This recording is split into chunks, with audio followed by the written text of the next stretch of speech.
The village where nobody could sleep alone. There was once a village where nobody slept alone.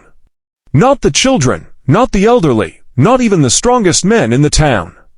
Every night, every home shared the same ritual. No one was allowed to face the dark alone. Outsiders thought it was superstition until they heard about Elias. Elias was a school teacher, rational, educated, calm. When he arrived in the village, he laughed at their traditions. He believed fear spreads like a disease, passed from one generation to another. So he made a decision. He would sleep alone for 30 nights. The villagers begged him to stop, not because they thought he would die, because they believed something worse would happen. The first few nights felt normal. Then Elias began hearing things. Soft footsteps outside his house, breathing near the walls. Tiny sounds that disappeared the moment he checked. By the 7th night, he stopped sleeping properly. And that's when the dream started. He described standing alone in a black empty field. No stars, no sound. Just one thing behind him. Breathing. Slow, patient, close, but every time he turned around, nothing was there. The villagers turned pale, because Elias had just described the same dream repeated in the village for generations. Word for word, even though nobody had told him.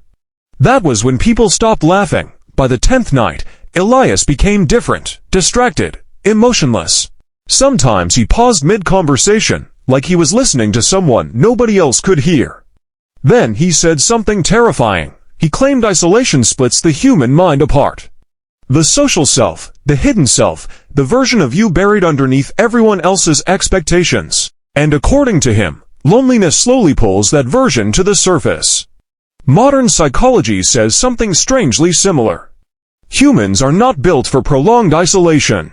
The brain begins creating presence where none exists.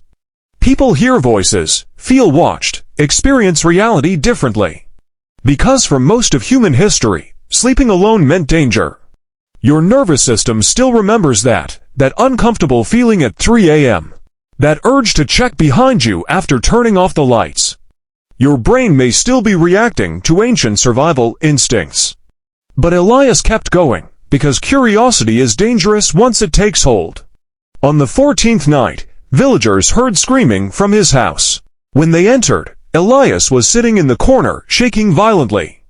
He kept repeating one sentence, "There's another version of me in this room."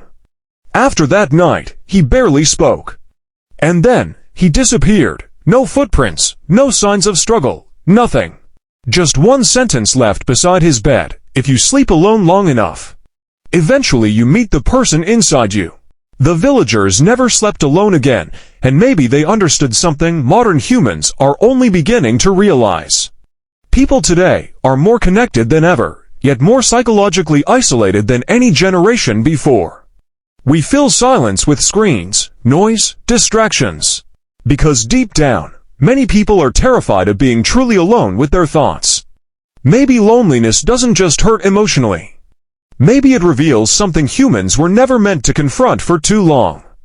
And maybe that's why, late at night, in completely silent rooms, your own mind can begin to feel unfamiliar, because the scariest thing in the dark was never outside the room, it was always waiting inside you.